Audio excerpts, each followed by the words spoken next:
so glad that you joined us for another episode today. And whether this is your first time listening or if you have been here before, we are just so grateful that you're spending some time with us today. So thank you for supporting us. We really appreciate all of our listeners. If you do like our podcast, please tell all your friends about it. And also, please give us a rating and a review to help other people find us.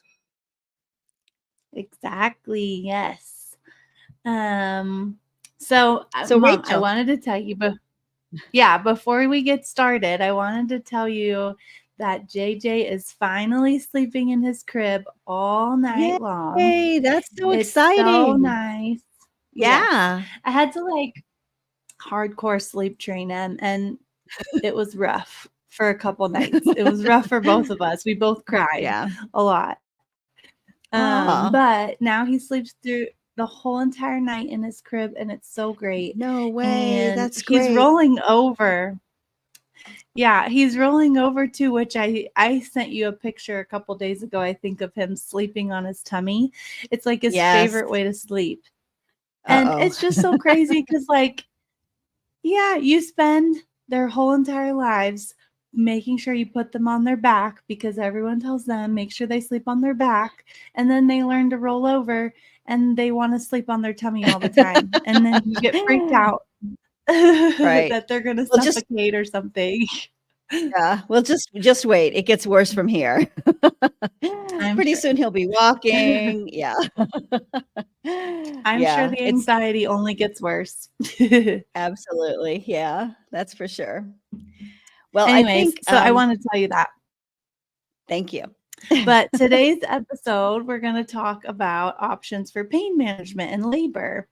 And, I had an epidural that was 100% my choice. I walked into the hospital and I said, I want an epidural as soon as possible.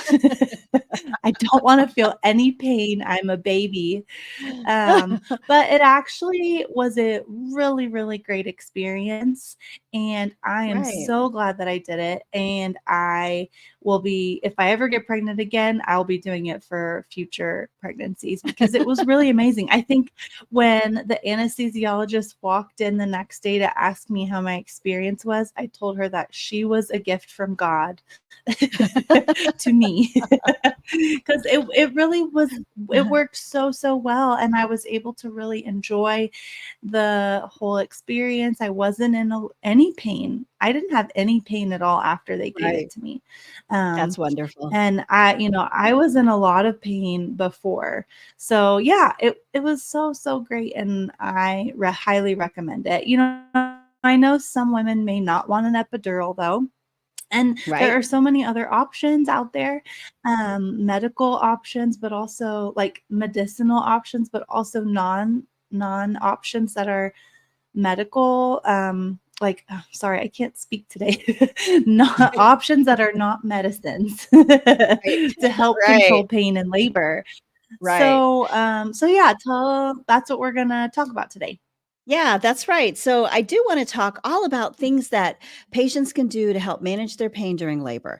And today I am going to cover the medication free techniques for managing pain. And also, I'm going to talk about medications such as narcotics, nitrous oxide, blocks, pudendal blocks, lidocaine injections, and even epidurals.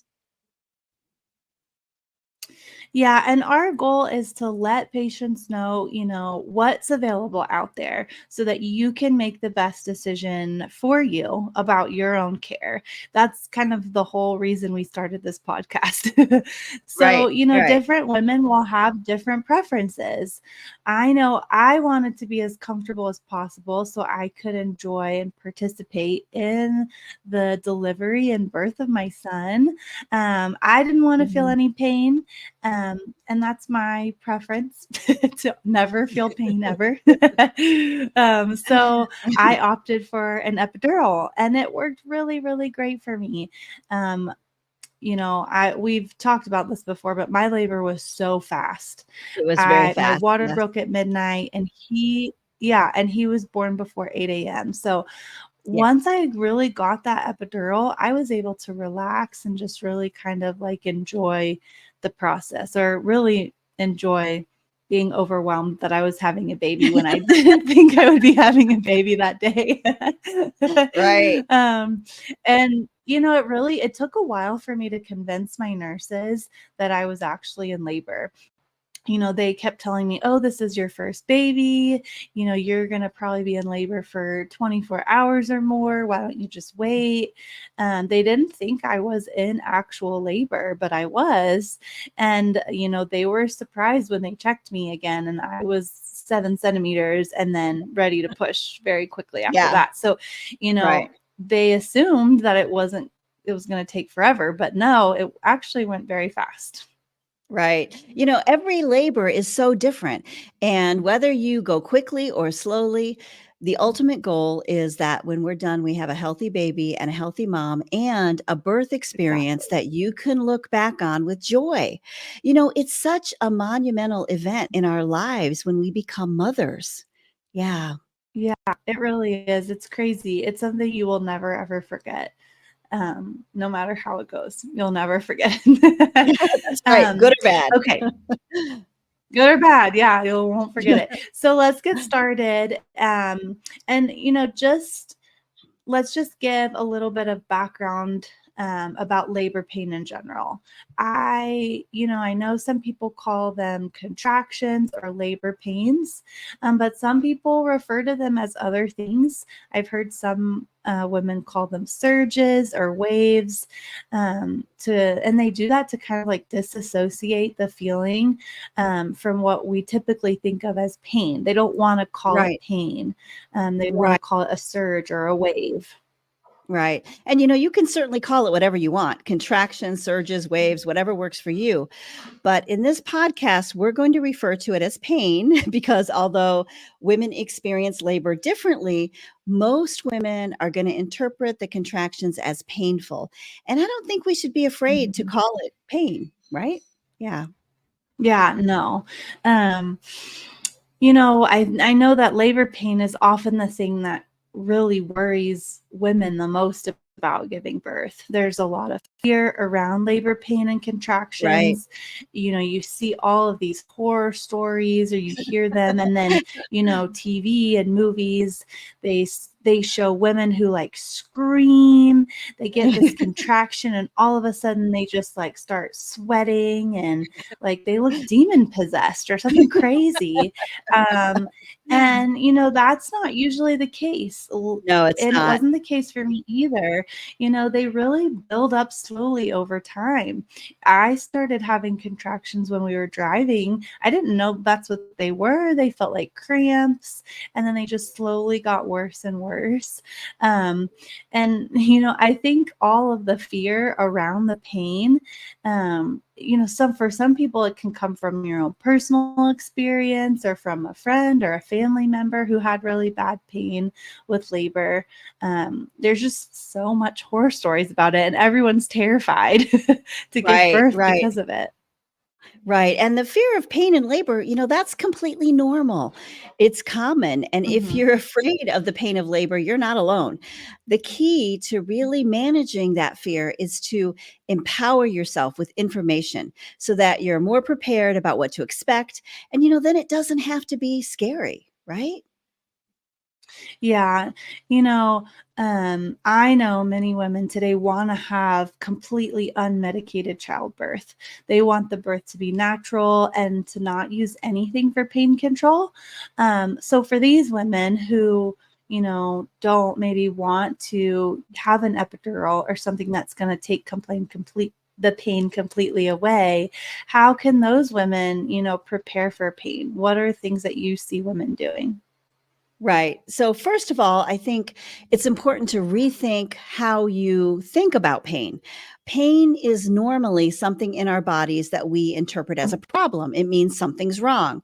If you fall and you break a bone, it's going to hurt. And that's your body's way of telling you that something is wrong. But labor pain is a different type of pain. It's actually a pain that's caused by something good. It's caused by birth. Now, of course, we're Yeah, talking about full term birth, right? A normal pregnancy, not pregnancy complications. And the other thing is right. that we know that labor pain is going to come to an end. After the baby's Yeah. born, it goes away, right? So you know there's an end Right. in sight. It also comes and goes at mostly predictable intervals. The contractions, they kind of build up to a crescendo, then they fade away, and you get a little bit of a Yeah. reprieve before the next one starts. And then at the end of this pain, you have this beautiful little thing. You get to hold your baby in your arms, right? Yeah, yeah, it's so great. But yeah, so if we can think about labor pain in that way, it's different from other types of pain. It's not signaling a problem. And that might make it easier for some people to work with contractions and not against them. So, how do you help people decide what type of pain management they should use during labor? Yeah, it's really a personal decision, one that every woman has to make for herself. Your friends can't make it for you, your mom, your sister, your spouse, social Yeah. media, whatever. Make the decision for yourself and know that whatever choice you make, it's going to be the right one for you, right? And also know that you can change your mind. It does not have to be a fixed choice throughout the course of your labor. This is a really flexible thing, and being flexible, that flexibility is just so important. Yeah, yeah, for sure. Okay, so let's start by talking about the options for medication free techniques. So, first of all, I want to say that everyone having a baby should be familiar with techniques to manage pain without medication, whether even if you plan to go get an epidural, there may be a period of time, there was Right. for me, where you might be having painful contractions. So, whether that's if you're at home before you get to the hospital, or at the hospital if you can't get an epidural immediately, or if your nurses are telling you you're going to be That in you're not labor a forever. um, or sometimes, an epidural doesn't work perfectly, unfortunately, and you may still experience some discomfort. So you really want to have techniques available to you to help manage your pain without medications, because you really just never know. But ultimately, I think every woman should have a plan in place and strategies to help cope with labor pain. Yeah, that's right. I mean, everybody should know techniques that they can use. And for Mhm. those who are planning to go completely without medication for the duration of labor, um, then they may want to go even more in depth in preparation than what we're going to discuss just in this short episode. But ultimately, I agree, every woman should have a plan in place and strategies that they know to help them cope with labor pain.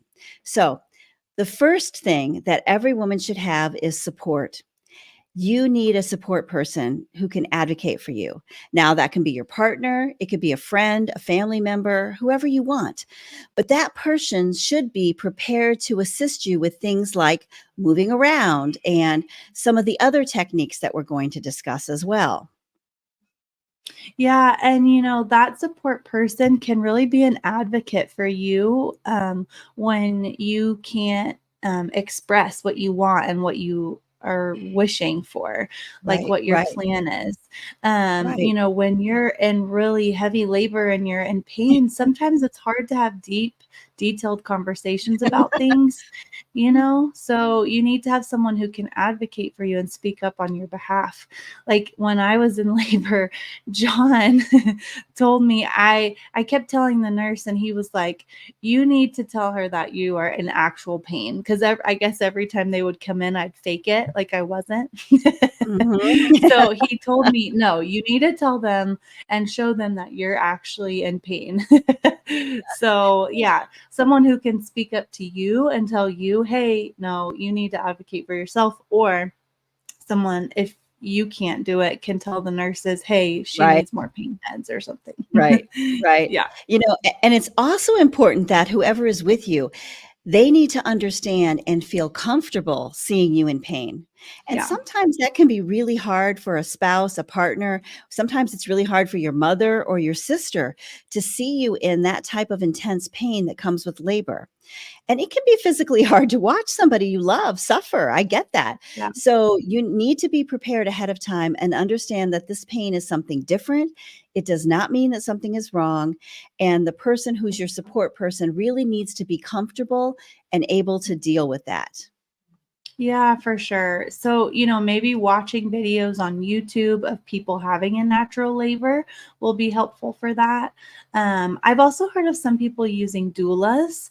Right. They can be really great support people, especially if you want to do a medication free birth. They Yeah. know about the techniques to help manage pain, and they can really help with that.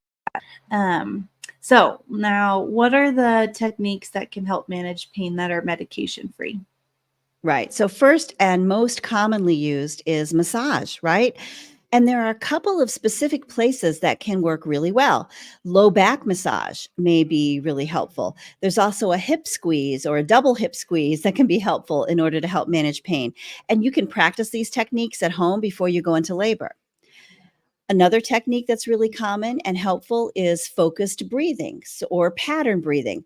So, back when I was giving birth, women went to Lamaze classes. And in these Lamaze classes, we sat around and they taught us how to breathe. And it was just a specific pattern of breathing. And I think that it helped because it focused women on their breath instead of focusing on their pain. And breathing in general is really important. And when you Yeah, focus on your breathing, it can help take your attention away from the pain so you're not quite so fixated on it. Now, yeah, of course, you're still going to experience pain, but if you're really focusing on your breath, it does help to diminish the sensation of pain. Other things that we sometimes try is having a patient hold ice in their hand, and that can help distract the attention from the contraction. yeah. Actually, I've heard a story about you, Mom, that Oh, you no. used No, a no, cold it's funny. washcloth to your forehead when you were Yeah, in labor. And yeah, what did you yeah, do with that washcloth, Mother? yeah, yeah, stop, Rachel. So She my poor husband had been on Mhm. call 24 hours, and then I went into labor in the morning, so he had no sleep, and he was up helping me with labor, putting cold washcloths on my forehead, and he sat down in the chair and Mhm. closed his eyes, and I was so angry, I took the washcloth and threw it at him. Threw it at your support person, Mother. I did, I know. And that was not cool, I know. But he Listen, did get back up and come pain help me. pain makes you do crazy things, okay? It does, yeah. It's Yeah. justifiable. He should have been up helping you anyways. Probably not, Um, yeah. Yeah. but, if you get really hot in labor, like the Right. cold washcloth on your head, Yeah, your body's getting like a full workout. absolutely. So that Yeah, can really help you, and it can be distracting. yeah, One thing I know for me that really helped was position changes. So, yeah. like That's moving right. from one to the other, that really Right. helped. Right. So position changes can definitely help relieve pain. And they can also be really important to help get the baby in the optimal position for birth, right? So there are a Mhm. lot of things that you can try. You can squat next to the bed. You can lean back against the wall. You can lean against your partner or on the bed. The birthing ball is actually one of my favorites. It's a big round exercise ball, and you can sit on it. You can rock your hips around. You can bounce on it. I mean, whatever helps you feel better. I've also found that walking around is a really great way to manage pain during labor. Just moving around or swaying your hips back and forth. All of those things can be really helpful to relieve pressure and pain. Yeah, I know you mentioned a birthing ball, but I've also seen some moms sit on the toilet or a Yeah, bedside chair or like a birthing chair, and they yep, can lean forward or backward, and that can kind of help relieve some of the pain. Also, if you sit on the toilet or chair backwards, someone can rub your back or give you those low back massages at the same time too, so that can be helpful. definitely, definitely. And speaking of the bathroom, hydrotherapy, super helpful. So get in the shower. Turn on the water. Hot water running on you during a contraction just helps your body relax. The Mhm. bathtub, that can be a fantastic pain reliever. So, we have a birthing tub at our hospital, and many women, even if they're not planning to give birth in the tub, they may get significant relief of pain by just floating around in that warm water. Yeah, I know, like, not when I was in labor, but my 3rd trimester when I had horrible back pain from just being Yeah, so big, I love taking hot showers and even, like, hot baths. It was super helpful. right, right. Um, Now I know that not all hospitals have showers or tubs, so this is something that you'll probably wanna ask about ahead of time to see if you can get access to that. For example, in my hospital, all the rooms have showers, but I don't know that any of them have tubs, maybe 1 or Yeah. 2.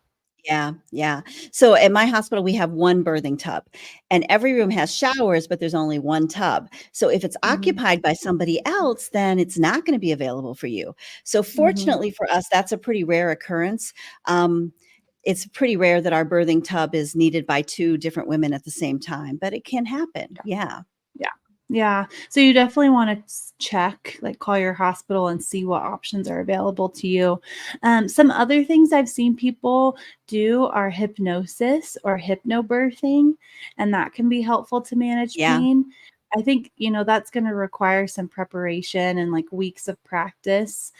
So know that before you kind of go investigating those options. I think you can find most of the information about that online. But when we look at the pros and cons of the medication free techniques, I can see that if you go completely unmedicated, um, then there's no exposure to medication for you or your baby. And, Yeah. for a lot of people, that's a bonus. It's not that the medications are necessarily dangerous, but if it's something that's important for you to avoid, then it's your choice and you can have a completely unmedicated birth. Right. And also, a lot of women, they feel really empowered after an unmedicated birth. It's just such a sense of accomplishment, and Yeah. that's great. Yeah. However, I've also seen circumstances where women feel the opposite. I've had patients who Mhm. feel extremely overwhelmed by an unmedicated birth, but that's usually when they were not expecting or not planning to get an unmedicated birth. Maybe things Yeah. went too fast or they didn't have the option to get the epidural.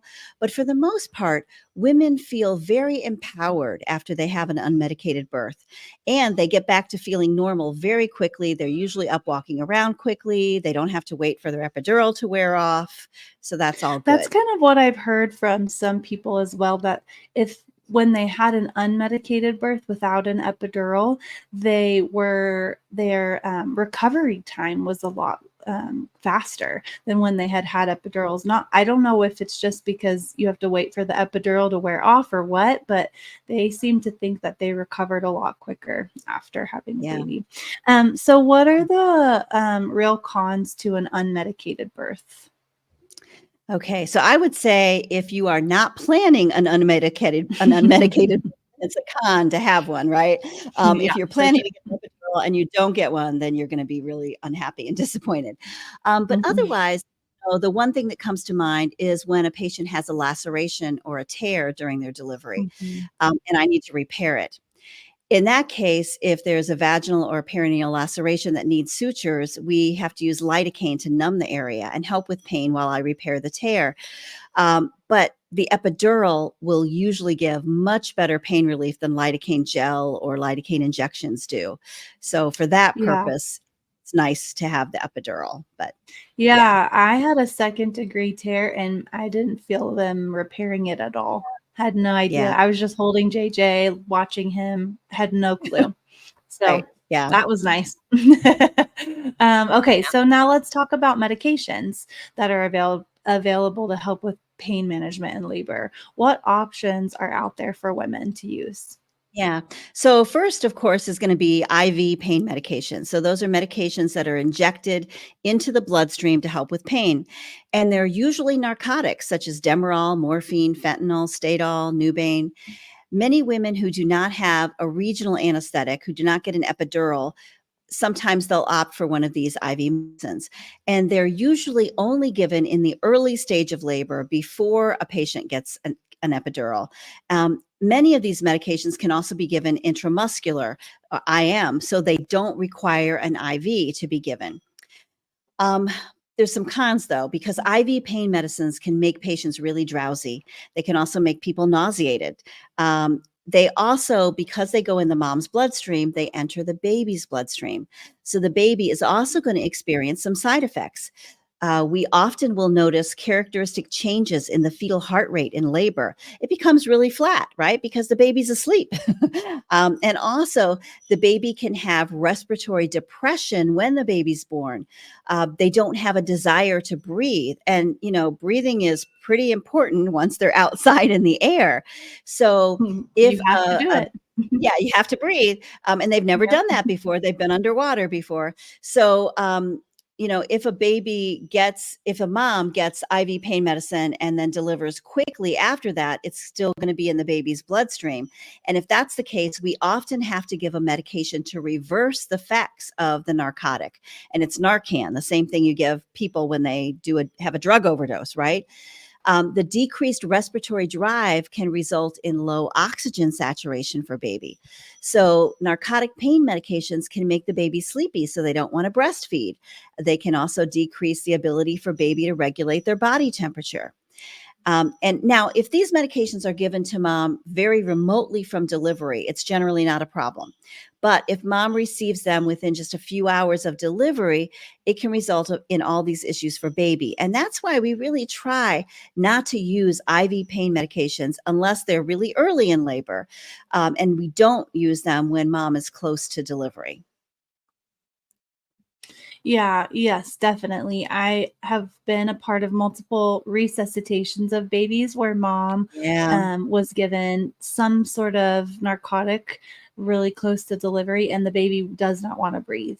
And we end Yeah. up having to, do CPAP, extra oxygen support for the baby. And sometimes even the baby has to go to the NICU because I just can't get the baby to breathe, wake up and breathe. Yeah. And, that's why we do neonatal resuscitations. Most of the time after that, every one I was a part of, we were eventually able to get the baby to breathe on its own and it was fine. That's But, good. it's scary initially and it can be bad if a resuscitation isn't done immediately for the baby. So, you're totally right. If we can at all avoid giving those types of drugs really close to delivery, we will. I also know that narcotics take the edge off of pain and help you rest, but you still do have pain. It's just not as intense. I was Right. given fentanyl. Just like IV fentanyl before they realized I was in active labor to try and push off giving an Oh, epidural. no.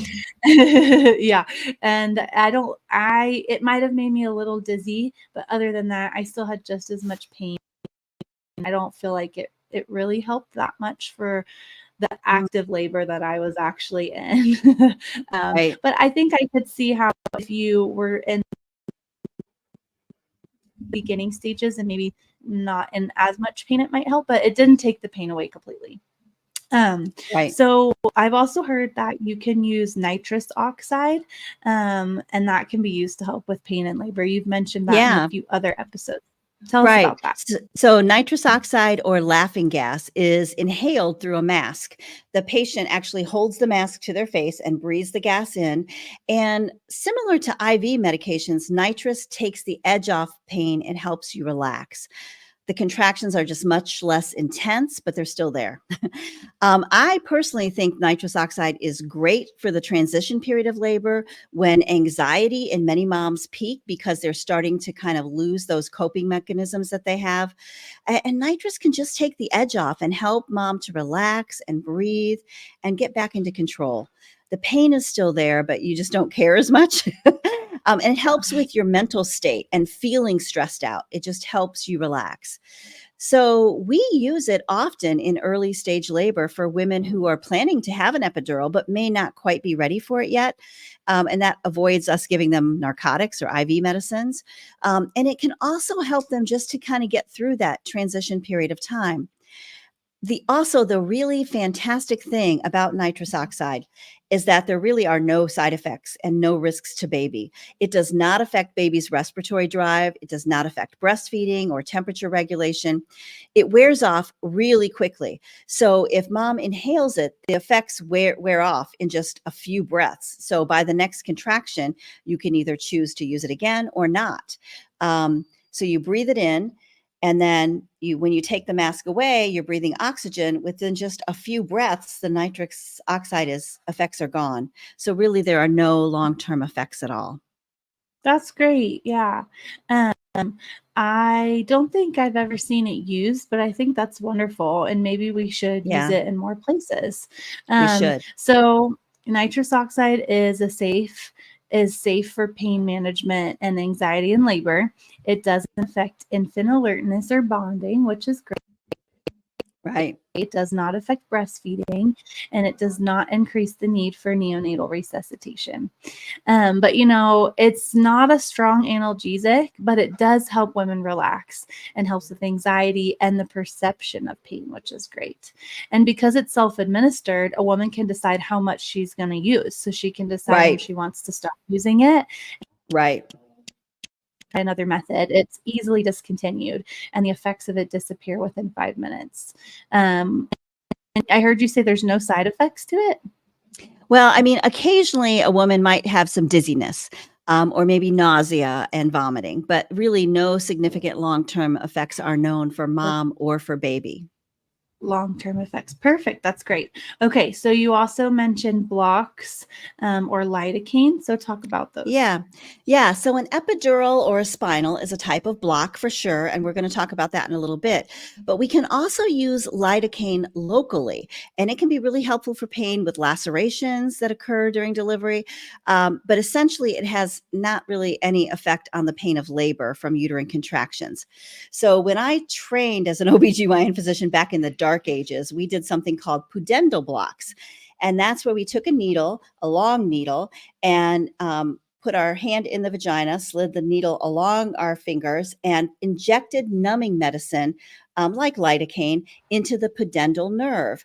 It's done with this very long needle through the vagina into the pudendal nerve, and the block provides numbing of the skin of the vagina and the vulva and the perineum.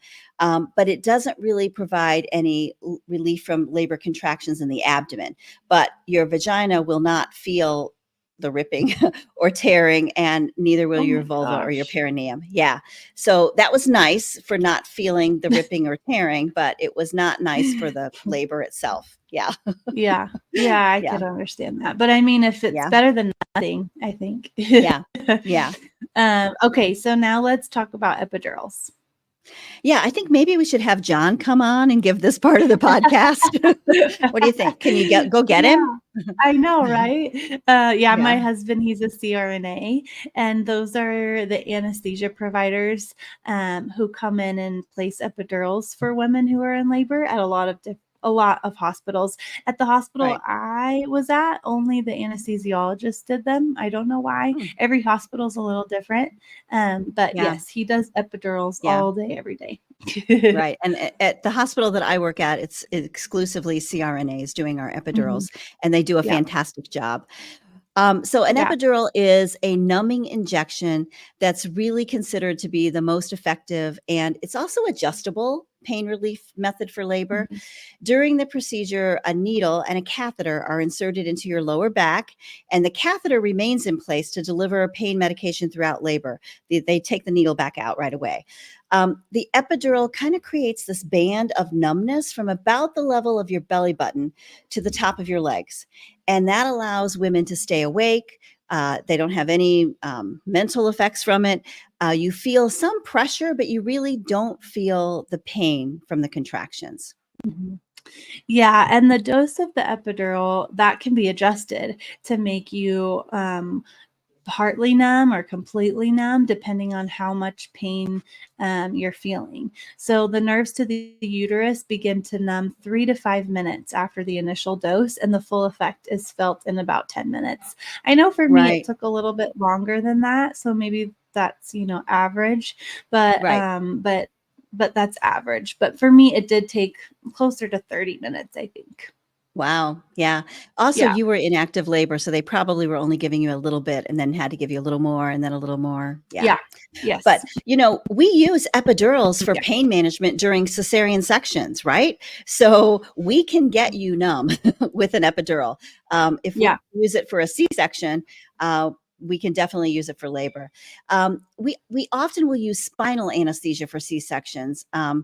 It's very similar to an epidural, but there's just no catheter left in. The medicine is just injected into the space around the spine. Um, but if a patient already has an epidural in place, we just give extra medication through that epidural to make sure they're sufficiently numb so that we can do the C-section. Yeah. And I know that epidurals are generally very safe and effective for most laboring moms and their babies. However, there are some risks and side effects that people should know about. So let's talk Right. about those.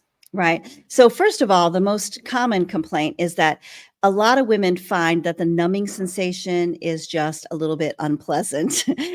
It's weird. Yeah, I loved it. I was so happy. I was very glad to be numb and no longer feeling pain. Let's just say that. Yeah, so that actually is the response from most women, but some do find the numbing sensation to be a little weird. And when women have a nice dense epidural, they can't walk. You can have a lighter epidural where you can, but sometimes women can't even move their legs, and they Yeah. find that feeling to be a little bit strange. And Yeah, also during the I will say it was weird, like, when they yeah, wanted me to move to change positions, I they you had to can't help really me. move. I couldn't Right. yeah. Yeah. My Yeah. legs felt heavy. Yeah. Right. So then also during the pushing phase of labor, epidurals can prolong the pushing phase or the second stage of labor because the women often can't feel that they need to push or where to push or how to push.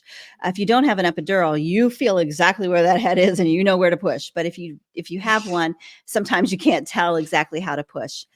Some other side effects can be low blood pressure. The epidurals relax you, and when you're relaxed, your blood pressure can drop. Some women have problems urinating. They can't feel that their bladder's getting full and they need to pee. So then often we have to put a catheter in. Some of the medications placed in the epidural can cause itching. So some of the narcotic medications that are used in epidurals can cause itching. Um, Also, some women can get a severe headache from epidurals. Um, Weakness in your legs to the point where you're not able to walk, and that can sometimes last even up to a couple of hours after birth. There's a very, very, very small chance of developing an infection from getting an epidural, but that's extremely rare. Mhm. And it's also extremely rare that there can be any kind of nerve damage. I've never seen a complication that's any kind of permanent nerve damage. I think that's like so rare. The vast majority of women who choose to have an epidural are going to get really good pain relief. They're going to be able to enjoy the birth of their baby without being in pain. So that's why it's obviously a very popular option. Yeah. Yeah, and, when they put my epidural in, I did not feel any pain, to be No, honest. I yeah, don't know if I was just, like, in so much pain from labor that I didn't care. Have yeah. I've heard some people say it hurts, and even John will tell me when he's placing them, women will say that it hurts, but that was Yeah, not my experience at all. right, right. I do think that when you're in labor, that pain is nothing compared to labor pain, so Yeah, so you don't feel it. yeah. But typically, the anesthesia providers, they numb the area where they're gonna be placing the epidural. So, sometimes they can use topical, but usually they will use, like, an injection, of lidocaine, and so there's a momentary stinging or burning sensation as the lidocaine is injected into the skin. But because they do this numbing first, there's generally very little pain associated with placing the epidural. Instead, most patients just feel pressure, like as the needle is inserted or as they're pushing on their spine with their finger, but really not pain. Yeah. Yeah, I didn't feel any pain. So can an epidural slow labor or lead Mm. to a C-section? I've heard a lot of people worry about that. Yeah, and actually, there's no credible evidence that it does either of these. When a woman needs a cesarean section, there are usually other factors at play, including the size of the baby, the position of the baby. There may be fetal intolerance of labor or slow progression of labor. With an epidural, most women can feel their contractions, but they're just a tightening, not a pain. And most women are able to push effectively. There's actually some evidence that epidurals can speed up the first stage of labor by allowing moms to relax and letting the baby come down. Yeah. Yeah, Yeah. that's what I've heard too, is that women are able to relax. And, even though I couldn't feel, pain, I was feeling pressure. And the OB that delivered me was able to push and tell me, this is where you need to push. Right. And I was And you could able to feel that. direct. Yeah, and I could feel her pushing, and I was able to kind of Right. direct my pushing towards where she was telling me to go. So I Yeah. feel like that worked very well. And then I've heard a lot of people say that epidurals maybe can harm the baby. Yeah. It's not true, but talk a little bit about Right. that. Yeah.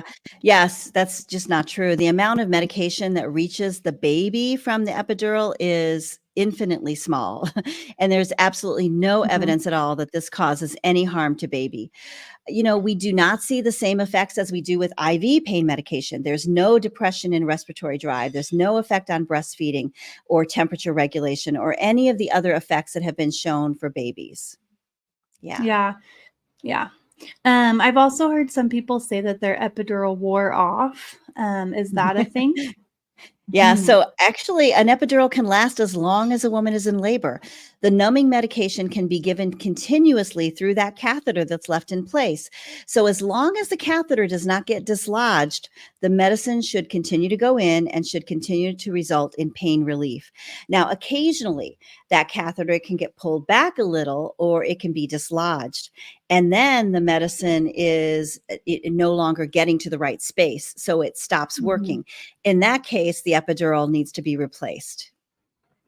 Yeah, and I've also heard a lot of people talk about hot spots with their epidural as well. Mhm. And sometimes just like my nurse, I had one in my right leg where I every contraction I could just feel in that one spot, pain. And so my nurses kind of had me flip over, and I was able to get the medication to more directed towards that spot. But I have heard Right. some women say they had that hot spot for the whole of their delivery. Yeah. So they're not perfect, but they work when they work really, really well.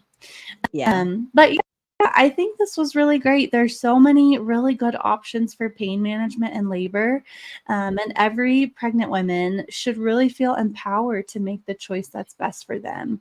And remember, whatever choice you make, it's the right choice for you. And no one Yes. else can decide what's best for you. Only you get to do that. And don't let anyone judge you, or if they do, don't care. Don't Yep. care what they Ab think. absolutely. Yeah, it's your decision, no one else's. Um, Mhm. so thanks again for joining us on another episode of this podcast. I think that's all we have for today. I invite you to check back in next week because we're going to have another new episode coming out. Yeah. Yeah, and tell your friends and family to give us a listen. If you enjoy our podcast, please give us a rating and review. All right, see you next time. Have a good week. Bye. Bye.